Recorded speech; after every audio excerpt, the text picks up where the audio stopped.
And the field goes for miles and miles, and it's beautiful blades of grass. The scenery is second to none.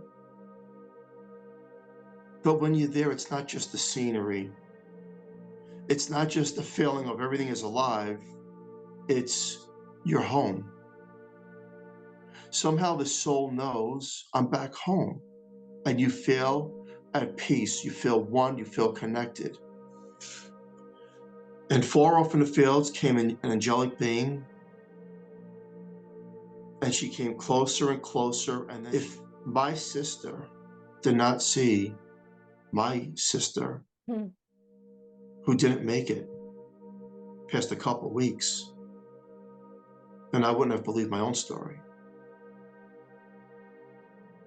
I'm here to tell the world and the listener out there, be the best you can be, move forward in the most positive belief system, and help your fellow man.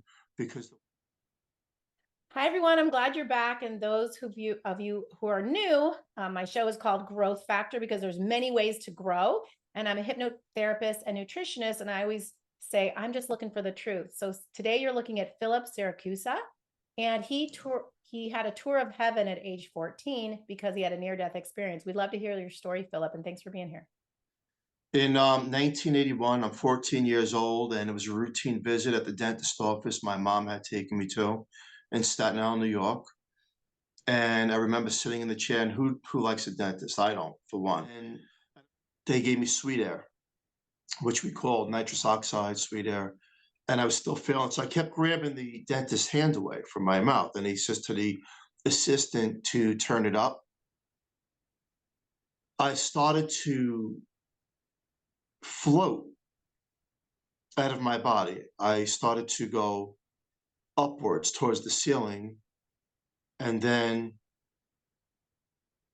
I'm turned around and I'm looking at my mom and the dentist, and I'm saying, hello, hello, can you hear me? Can you hear me? And I'm thinking, maybe I'm dreaming. And then I went through the ceiling in the office up into the sky. And I was still seeing my physical body in the dentist chair. And they were all still there working on me. But I'm not there anymore. And then I'm being pulled quicker and quicker, higher and higher into the sky. And then this tunnel opens up. It has a ring, and I'm pulled right through it, some kind of vortex. And it was really fast. I was being pulled in. I was like, as if it was being sucked into a vacuum cleaner hose. It was really fast and very windy and very, very long. It just kept going and going. Now, at that point, I wasn't seeing the dentist or myself or my mom. I was just going really fast. But I still knew who I was. And then there were more turns and just kept going on and on. That's how I was feeling. Then I was slowing down and I started to hear melodies. And I started to feel good and calm. And then in a far distance was a pinhole of light, which I was being pulled to as I'm hearing the melodies. And then I come to a complete stop at the end of the tunnel. And this tremendous white, bright light opens up into a magnificent sky. Crystal blue and scenery. And I turned to the right, my spiritual body now, and I'm going through these tremendous gates. These gates do exist on that side. They're miles long and high. I'm being pulled right through them, and I'm being pulled into a garden. The garden is euphoric. The garden, you can feel the vibration of love, of energy, of eternity by everything in the garden. Every flower, every rose, every petal was vibrant. It's like everything was alive and you were alive with it. That's how I felt. And I'm levitating. I call it drifting. And then I'm also pulled into a field. So it's as if some kind of magnetic force or gravitational force is subconsciously pulling myself through everything, as if I don't have to do anything. It's automatic. And the field goes for miles and miles, and it's beautiful blades of grass. The scenery is second to none. But when you're there, it's not just the scenery. It's not just the feeling of everything is alive. It's your home. Somehow the soul knows I'm back home, and you feel at peace. You feel one, you feel connected. And far off in the fields came an angelic being, and she came closer and closer, and then she pulled me by vibration, not by touch, through the field. And I'm taking all this energy of love and peace and harmony. And to the left side of me were these two elderly people sitting at a park bench. And then she goes away, this angelic being. These two elderly people turn around, and it's my grandparents. But they look really good. Now, I say elderly, but they look really good. They look like they're in their 60s, with a vibrant smile. My grandmother had died earlier that year in 1981. And my grandfather I never met because he was deceased before I was born. And they turn around, and my grandfather goes, "Hello, Sonny." And I says, "Grandpa." And I knew him through this knowing, but I never met him. And not just by pictures, but by knowing through the feeling of, I'm back to meet you again. And he looks at my grandmother, and I says, "Grandma." And she said something to him. Now, this is all through a form as well as a telepathy form, a mental telepathy, through communication of the conscious mind, the spirit mind. So even though you see the words being spoken, it's somehow a form of telepathy. And she points at me and she says, "You have to go back." Now, when you're on that side, you don't want to go back anywhere. You want to stay there because that's home, that's peace, that's love, that's ecstasy, that's everything that you know it is. It's beyond the words of perfection. And I didn't want to go back. But when she pointed her finger and says, "You have to go back now," I was pulled backwards. Again, this is automated, like an automatic thing, like I was being pulled through some kind of vibration back.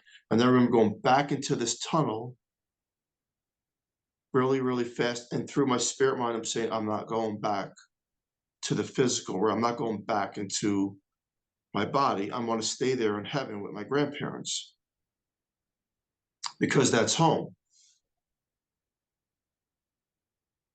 And I remember coming to a standstill, not moving in the tunnel. It was dark, no melodies. What's this tunnel like? It's like being in nowhere and nothing, as if you never existed, complete darkness that you can see for eternity. Like you'll never be found, seen, heard again. That's what it's like. And through my spirit mind, I pulled myself back to heaven through my thoughts. And once again, I seen the bright light and the magnificent sky. And then I was pulled really quick again back into the tunnel. And I kept going really fast. And then pulled into my physical body in a second. Because time is not measured on this side of heaven, the spirit realm. There is no time. But when I came back, it was as if I left home. Question is, you're 14 years old. You had never met grandpa, but you saw him in this other realm. What do you say to the skeptics just to help them out a little bit? I am not one. When someone tells me a story, I believe them. But there are people, especially doctors, who say, you know, that was a lack of oxygen. So I don't know how they come up with that, but how do you prove to people who want some proof that you weren't lacking oxygen and you weren't just imagining this? So I'm going to finish the story because it's going to answer those questions. Thank you. Now I'm in my physical body and I'm breathing really heavy and I'm in a hospital. I'm gasping for air. First person I see is my mom. And I know where I was, but I'm still trying to breathe as well. Well, I had allergic reaction to the nitrous oxide. I was born allergic to almost everything. And I remember a couple of days later, I'm back home and I says, Mom, I was in heaven. And she, oh, it was a dream, or, maybe it was the sweet air that made you feel like you were somewhere else. I was like, no, I was in heaven. I says, Grandpa, I've seen him. And no one, this is back 1981, no one really believed that. So I kept it to myself after that point. What was I gonna, but I knew where I was in my own mind, I knew where I was. And a year went on, I lived life, I had a great teenage life. And then the next year I'm in the backyard, Staten Island, New York, beautiful summer day. I look up at the sky and I says, God, if I was really in your home, give me a sign. So my mom says to my brothers and sisters, let's go for a long walk on the street, nice day, let's get some fresh air. And so it was me, my three brothers, my oldest sister, my youngest sister, and my mom's taking us for a long walk. And then I feel this vibration on the right side of me as we're walking down the street. And I turn, and it's this angelic being from heaven right there. And I says, you can see me? And she goes, yes, I could see you, silly. And it's like, Mom, look, that's her. That's the girl. Now, she had no wings. She had on blue jeans. She had a shirt on with flowers. The flowers that I seen in heaven were on her shirt. Whoa. That design was so real. She goes, I don't see anybody. My brothers are looking at me like I'm crazy. My oldest sister says, I see her. Oh. My sister Patricia. And I said, you see her? She goes, yeah. And then my sister Patricia's talking to her and laughing, and they're skipping down the street with us as we're walking fast. And I felt so good. I felt like I'm in the physical realm, but somehow I'm back in these two parallels of heaven by being with her and feeling comfort. And my sister, my older sister, is acknowledging her and seeing her, talking to her. And she made me feel like I was complete. I had nothing to prove to anybody.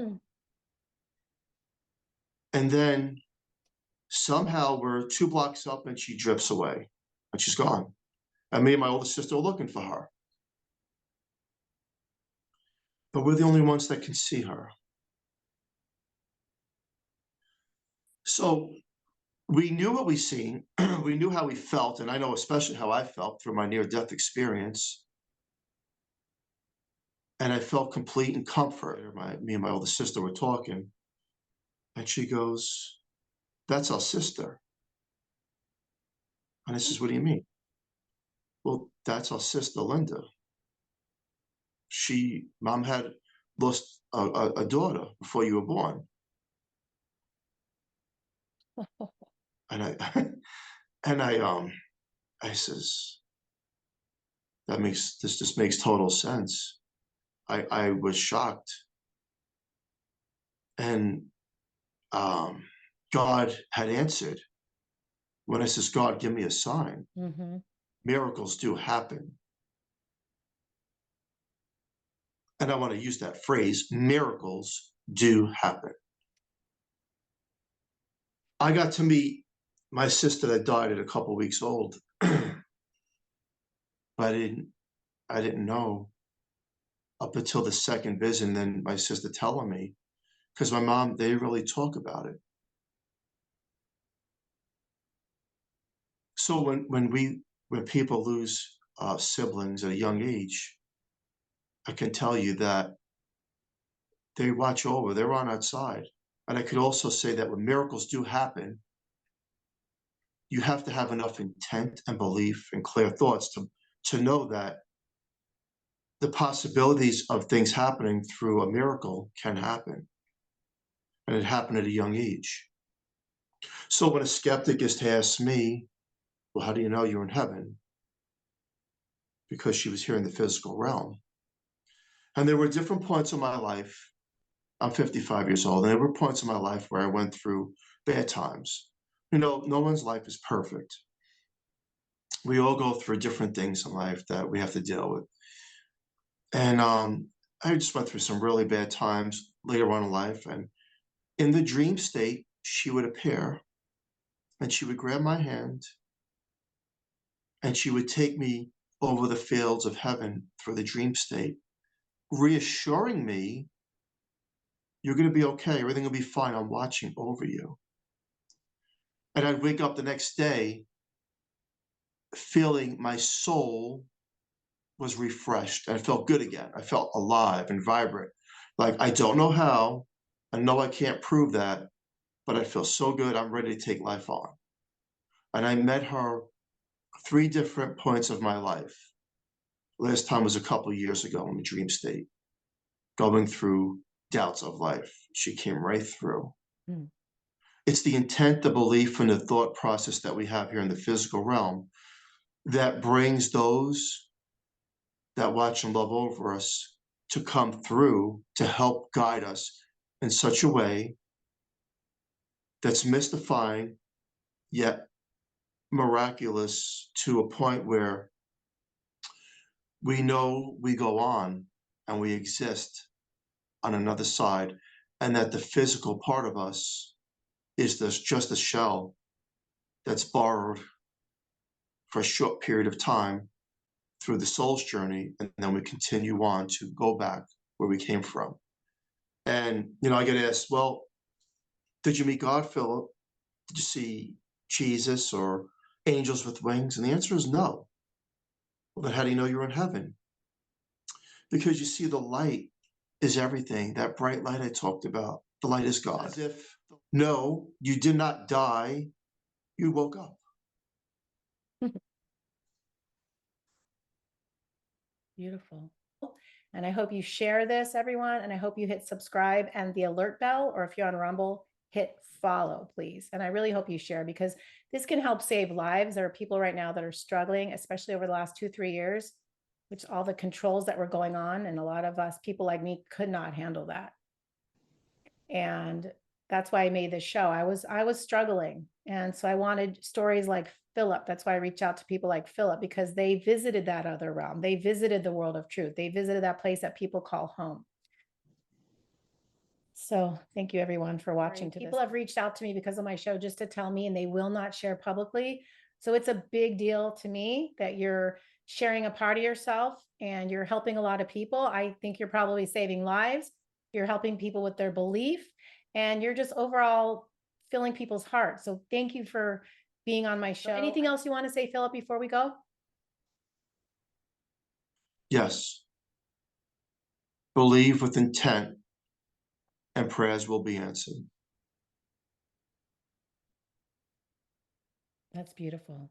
Thank you, Philip. And thank you, everyone, for watching.